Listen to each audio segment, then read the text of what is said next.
Selvira Setiansa. Di sini saya akan menjelaskan tentang strategi negosiasi transaksi penawaran iklan. Berikut adalah poin-poin yang akan saya bahas. Yang pertama adalah media iklan surat kabar dan advertiser menjadi saling membutuhkan. Yang kedua, negosiasi antara marketing iklan dengan advertiser. Yang ketiga, strategi negosiasi menurut Tanuju.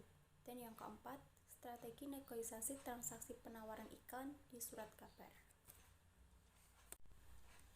Surat kabar atau yang biasa disebut koran merupakan salah satu media cetak yang dikenal masyarakat Indonesia maupun dunia.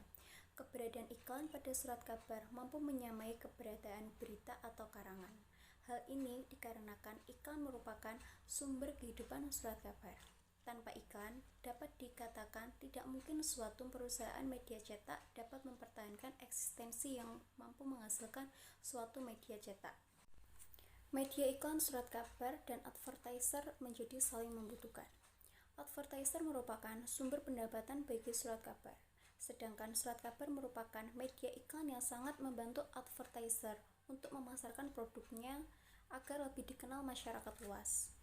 Hal ini membuat surat kabar dituntut untuk mengemas produk informasinya lebih canggih, lagi mengingat informasi bisnis melalui iklan sudah menjadi tren di kalangan advertiser.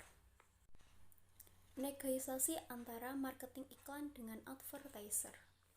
Proses pendapatan iklan oleh surat kabar dilakukan dengan transaksi penawaran iklan yang dilakukan oleh marketing divisi iklan. Di dalam transaksi penawaran iklan ini terdapat suatu negosiasi antara marketing iklan dengan advertiser terkait harga, diskon maupun ketentuan. Keberhasilan negosiasi tidak lepas dari proses komunikasi yang baik. Negosiasi merupakan kegiatan yang sangat membutuhkan keterampilan komunikasi. Keterampilan komunikasi menjadi peran penting dalam negosiasi. Strategi negosiasi menurut Tanuju. Menurut Tanuju, strategi negosiasi terdiri dari 3 macam, yaitu menang-menang atau win. Strategi ini sebagai strategi negosiasi yang direkomendasikan karena merupakan negosiasi paling ideal. Strategi negosiasi ini dapat memberikan kepuasan pada masing-masing pihak dan memperoleh hasil yang lebih menguntungkan. Hal ini dapat dicapai dengan menciptakan nilai pertukaran, yaitu mengorbankan sesuatu yang sedikit tetapi dihargai tinggi oleh pihak. Yang kedua, strategi menang kalah atau win-loss. Negosiasi jenis ini menekankan kemenangan pada setiap negosiasi, bahkan dengan prinsip bagaimanapun caranya. Setiap tujuan negosiasi dimaksudkan membawa hasil yang dapat memberikan keuntungan. Kekalahan dianggap sebagai kerugian karena itu terus dihindarkan. Namun strategi ini dipilih karena pihak-pihak yang berselisih ingin mendapatkan hasil yang sebesar-besarnya dari penyelesaian masalah yang diambil. Yang ketiga, strategi kalah-kalah atau loss-loss. Tidak pihak manapun yang menginginkan hal ini, namun pada kenyataannya banyak negosiasi dilakukan untuk mencapai titik sama-sama kalah.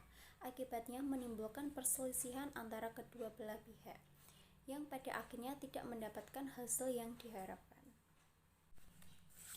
Iklan surat kabar. Surat kabar merupakan salah satu media komunikasi massa. Surat kabar memberikan informasi kepada masyarakat mengenai kondisi di lingkungan sekitar.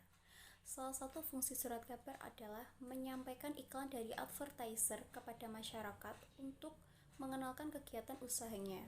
Sedangkan iklan adalah pemberitahuan kepada khalayak ramai mengenai barang dan jasa yang dijual dipasang dalam media massa seperti surat kabar dan majalah. Strategi negosiasi transaksi penawaran iklan di surat kabar. Pada dasarnya, negosiasi transaksi penawaran iklan surat kabar yang dilakukan oleh divisi iklan surat kabar berlandaskan pada strategi win-win. Hal ini sejalan dengan pemikiran Dawson yang menyatakan bahwa dalam konteks negosiasi penjualan, penjual yang baik membuat pembeli merasa menang, sedangkan penjual yang buruk membuat pembeli merasa bahwa mereka kalah. Strategi win-win memang merupakan strategi yang terbaik, sehingga proses dari strategi ini memerlukan komitmen yang besar dari kedua belah pihak, atau marketing iklan dan calon pemasang iklan. untuk menyelesaikannya dan dapat menumbuhkan hubungan jangka panjang yang kokoh. Kerjasama jangka panjang yang diciptakan akan mempermudah transaksi yang dilakukan oleh marketing, iklan, dan calon pemasang iklan. Sekian presentasi yang dapat saya sampaikan. Terima kasih. Wassalamualaikum warahmatullahi wabarakatuh.